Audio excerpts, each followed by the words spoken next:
what does commercial mean? So the dictionary definition about being concerned or engaged with commerce. So it's trade in business, private enterprise. It's about commercializing, mercenary, that made me smile, or profit oriented. So making or intended to make a profit. Clearly, that is not what the public sector exists to do.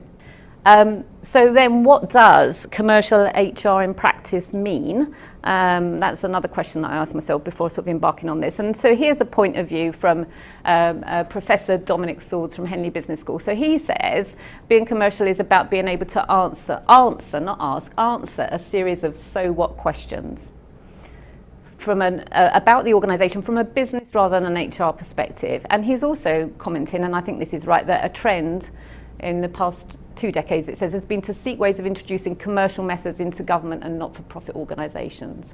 So that's the kind of big picture positioning again on. So then Professor Swords then goes on to say, what about then?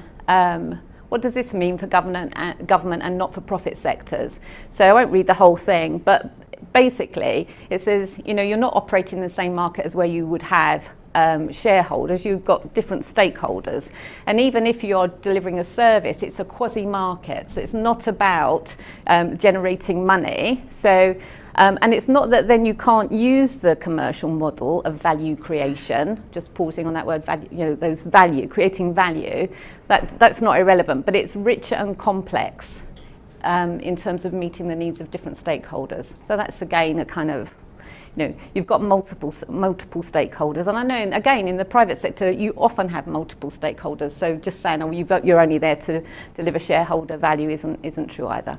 Right. So that's the kind of scene setting. What do then, in terms of then not generating a profit? So I was thinking, well, what is the equivalent in the public sector? I think potentially the equivalent is about delivering value for money. So value for money.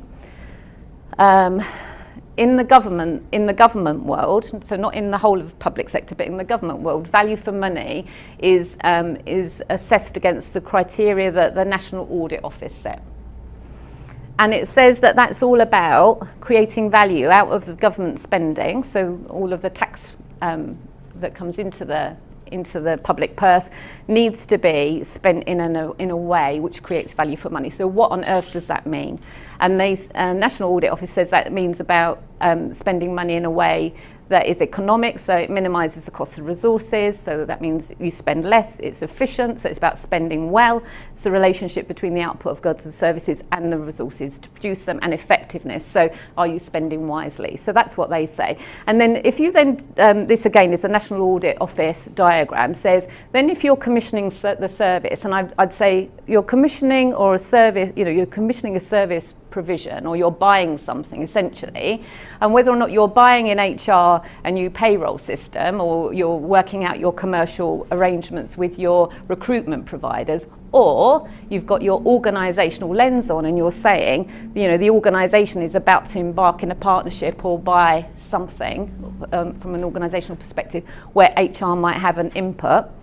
So with those two kind of business hat and HR, as a purchaser hat on, then you look at what are the objectives, and then you sort of drill through this sort of cost effectiveness assessment, and then you come out with your outcomes. And I think when I was looking at that versus other models of business that I've seen, that's like your value chain anyway in the private sector. Those of you who work in private sector nodding to that? Yeah, okay. So thinking about what example can I give then that we can sort of drill down a little bit further into that, and I thought let's look at commerciality in the public sector in the civil service, because as I said, the bucket of public sector activities is enormous. And if I say the word commercial and civil service in the same breath, how many of you would have thought that even goes as a sentence? Does that look? Oh, Matt, you would. yeah. But that's not normally, is it? If you say public sector and you say civil service, you wouldn't necessarily think that those two things come together.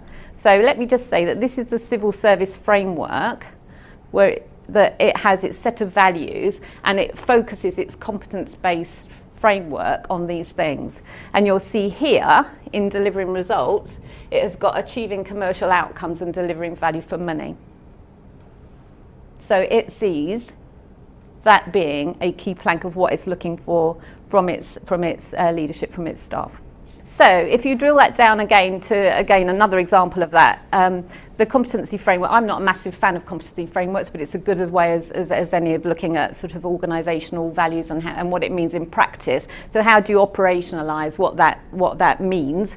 So they've gone to a competency framework that takes everything from directors all the way through to to staff members that are on the delivery side of things. So the civil service competency framework says that for leaders, I'm just looking at the red bit there, it's about identifying economic, market and customer issues, using those to promote innovative business models, commercial partnerships and agreements to deliver greatest value, and ensuring tight commercial controls around financial resources and contracts to meet strategic priorities.